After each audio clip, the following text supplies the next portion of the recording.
Okay okay. എൻ്റെ എല്ലാവർക്കും നമസ്കാരം. ഞാൻ പണ്ട് ചെറുപ്പത്തിൽ നാടിട്ടു. എനിക്ക് കൊടകക്ക് നാടിട്ട് പോയിട്ട് അവിടെ ഒരാളെ പരിചയപ്പെട്ടു. നല്ല തണുപ്പില്ല ടൈമാണ്. അപ്പോൾ നല്ല മനുഷ്യനാണെന്ന് വിചാരിച്ചു ഞാൻ ആദ്യം. ഇയാളായിട്ട് രാവിലെ തൊട്ട് വൈകുന്നേരം വരെ മൂന്നാണ് വരെ അയാളൊപ്പം നടന്നു.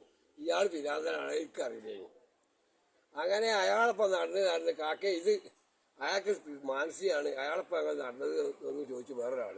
അപ്പോഴാണ് ഇയാൾക്ക് സുഖമില്ലാത്ത ആളെ ഞാൻ ജോലി കിട്ടാൻ വേണ്ടിയിട്ടെന്തോ പണി കിട്ടാൻ വേണ്ടിയിട്ട് നാട് വിട്ടതാണ്. അങ്ങനെ അവിടെ നിന്നിട്ട് കടുക്കാൻ സ്ഥലമില്ലേറ്റ് ഞാനൊരു അമ്പലത്തിൻ്റെ പക്കത്ത് ഒരു അമ്പലമുണ്ട്, ഒരു ആലിൻ്റെ ചോട്ടിൽ. ആ അമ്പലം ഇങ്ങനെ പൊച്ചിങ്ങനെ കടുക്കുമ്പോൾ രാവിലെ ഉണ്ട് സ്വാമിയേ ഇങ്ങനെ വരുന്നത്. ഞാൻ ശരണമാണ്. പിന്നെ സ്വാമിയെ വിളിച്ച് ഓരോരുത്തർ. അപ്പോൾ ഇന്നെ പുറത്ത് വെച്ച് നിന്ന് പിന്നെ പൈസയാണ് ആ പുറത്തേക്ക് ഇങ്ങനെ വീട്. അങ്ങനെ കുറേ പൈസയും കിട്ടി. ഞാൻ അവിടുന്ന് പോന്നു. പിന്നെ അവിടെ ഒരു കാക്കൻ്റെ കൂടി ഒരു മണൽ പണിയൊക്കെ ആയിട്ട് കുറേ ഒരു മാസം 2-3 മാസം അവിടെ കൂടി. പിന്നെ ഒരു കാക്ക ഓറഞ്ചായിട്ട് ഞാൻ അങ്ങോട്ട് പോകുകയും ചെയ്തു നാട്ടിലേക്ക്.